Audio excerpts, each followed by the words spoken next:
YouTubers work so hard on their videos, fingers crossed for that viral hit, that 1 out of 10. But what if there was a crystal ball that could tell us the video's fate before we ever press publish?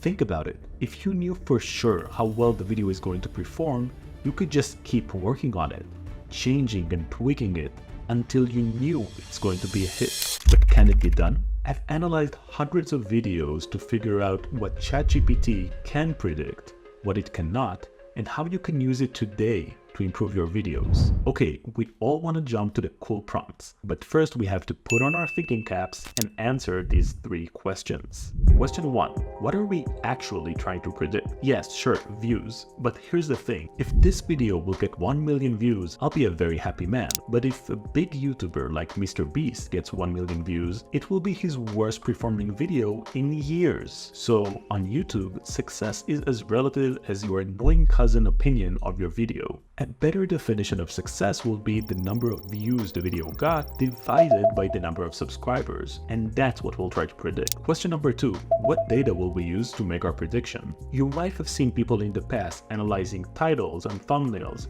trying to find patterns that correlate with success. Both titles and thumbnails are important, but you know what else is important? The content.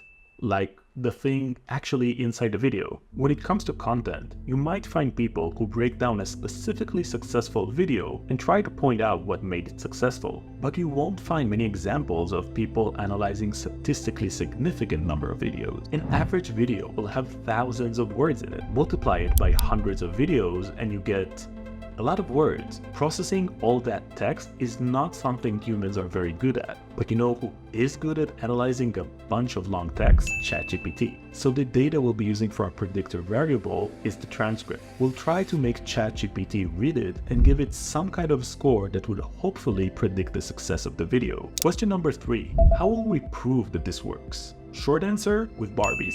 Here's the long answer. It makes sense that there will be some correlation between the quality of the transcript and the success of the video. But there might be many other things that also determine the video's success. Ideally, we'd like to isolate these things as much as possible. We can do so by choosing a sample of videos that are as similar as possible in all aspects other than the transcript. And this is why I'm going to analyze hundreds of videos that were made about the movie Barbie. These videos all talk about the same thing, so none of them have the unfair advantage of discussing a trending topic. All videos in the sample were released around the same day, so we're also controlling for things like seasonality. They're also very similar visually. You can see it both in the incredibly pink thumbnail, but also in the B-roll. That means we have set up a somewhat controlled environment where the main difference among the videos is the transcript. This approach will help us prove if ChatGPT can actually predict the video performance. And now to the fun part, playing with the data. Getting the data about the Barbie video was actually pretty easy to do. Once I had this data, the first thing that I did was to very naively ask ChatGPT to go over the transcript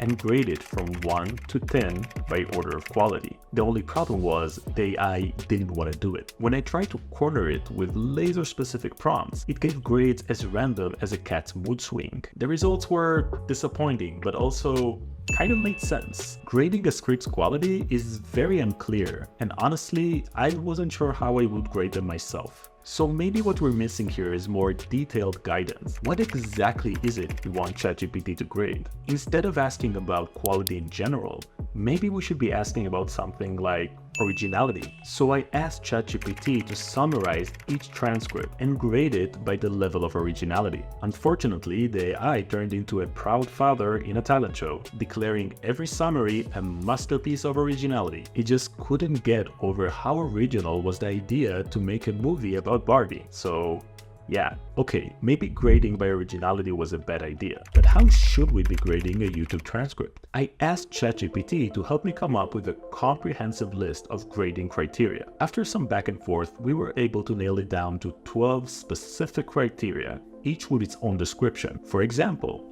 clarity. Is the script written in a clear and understandable manner? Is jargon or overly complex language avoided? Okay, that feels much more specific, doesn't it? I ran the scripts again and asked ChatGPT to grade them across all 12 parameters. The results were much more reliable and I could create very fancy charts. But I found no correlation between any of the parameters and the video's success. I was devastated. All that hard work I did ended up with me finding there was nothing there. At this point, I just gave up. I left the project altogether and focused on other things. I just realized I haven't introduced myself. When I don't make videos like this, I'm the business manager of a YouTube channel with over 2 million subscribers. I'm also the CEO of Gling AI, an automated video editor that magically cuts out all the bad takes and saves you and me tons of time. Anyway, you might be asking yourself, is that it? Did you really just make a video about nothing? And the answer is, wait for it. The other day, I was rereading a brilliant essay by Josh Constey. In the essay, Josh introduces the concept of content density. Here's how he defines it. Content density is a measure of broadcast efficiency. The higher the density, the faster and more frequently the content delivers on its purpose of being cute, informative, impressive, alluring, or funny. Now, Josh emphasizes the density part. But what caught my attention was something else. The content delivers on its purpose of being cute, informative, impressive, alluring, or funny. Of course, different videos have different purposes. I didn't find a correlation between the quality attributes and the success of the video because these attributes don't apply equally to videos of different type. Grading a comedy video for clarity is like measuring an NBA player by touchdowns. If I want ChatGPT to grade the videos, I first need to understand what kind of game are they playing. Are they trying to be cute, informative, impressive, alluring, or funny? I asked ChatGPT to go over each transcript and answer the following question. What is the main emotion invoked by this text? Looking at the results, it was clear that the videos in the sample can be divided into two groups. The first group is made out of classic film reviews.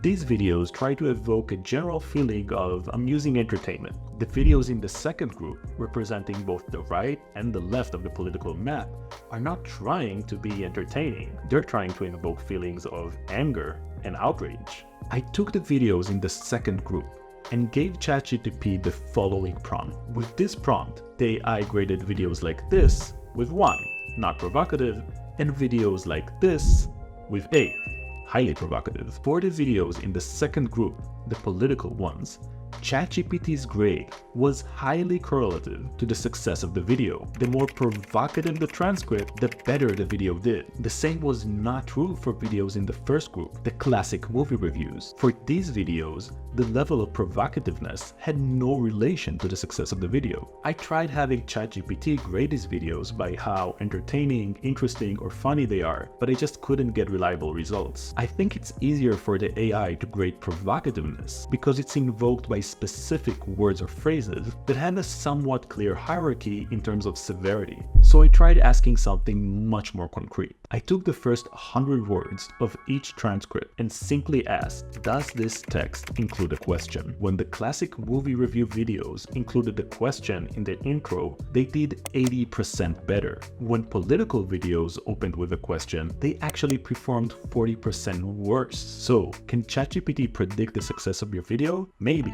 maybe not. But one thing's for sure, understanding the game you're playing is half the battle. Go over your script and find the part that invokes the feeling you're going for. ChatGPT can be very helpful in identifying these parts and coming up with ideas on how to optimize them. In a previous video, I used data analysis and the concept of content density to show why Sabrina Cruz is doing so well on YouTube. You can watch it here.